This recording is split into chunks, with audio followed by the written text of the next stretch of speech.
Инициатива по переводу Бишкекской ТЭЦ на газ была озвучена на встрече общественности экспертного экологического сообщества по проблеме смога в Бишкеке. Исполняющий обязанности премьер-министра вице-премьер Артем Новиков рассказал о том, что продвигаются переговоры с «Газпромом». Специалисты подсчитали, что на переоборудование объекта потребуется около 3,5 миллиардов сомов. Если стоимость газа для ТЭЦ будет минимальной и не будет сильно превышать сегодняшние затраты на топливо в осенне-зимний период, то будем переводить. Но если тариф останется и при этом стоимость выработки вырастет, то где мы найдем деньги? Конечно, вопрос экологии очень важен, но с экономической составляющей мы тоже не можем не считаться. Между тем, замгендиректора «Газпром Кыргызстан» Арзымат Алдаяров сообщил, что компания готова предоставить 20% скидку от текущего тарифа газа для ТЭЦ, если ее работу переведут на голубое топливо. В компании уверяют, что теплоцентраль спокойно может работать на газе.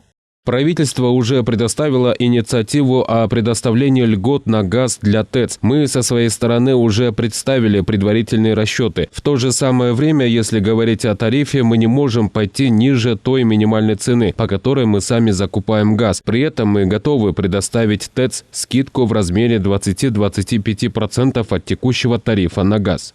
Наша съемочная группа решила узнать у открытого акционерного общества электрические станции, в состав которого входит ТЭЦ Бишкека, насколько реально перевести ТЭЦ на газ. Как нам объяснили, котлы менять не придется, они еще советские, рассчитаны и на работу на газе. Но при этом, по данным компании, предварительные расчеты показывают, что это приведет к удорожанию себестоимости выпускаемой продукции. Тепловая энергия, горячее водоснабжение, электрическая энергия, пар. Не меньше, чем в 2 раза. В настоящее время себестоимость выработана 1 киловатт-часа электроэнергии составляет около 4 сомов. С переводом на газ по предварительным расчетам этот показатель увеличится в 2 раза. Поэтому имеется очень финансовые затруднения, необходима поддержка финансовая для нашей компании.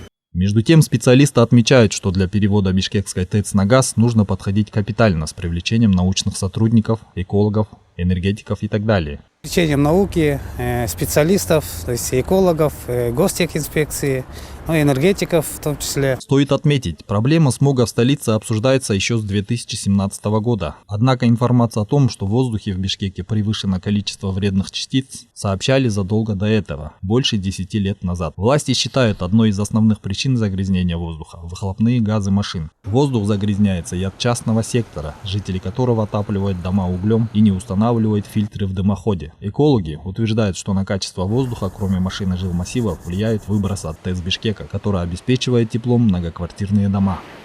Азамат Кенжешев, Улугбек Сулайманов, Нью ТВ.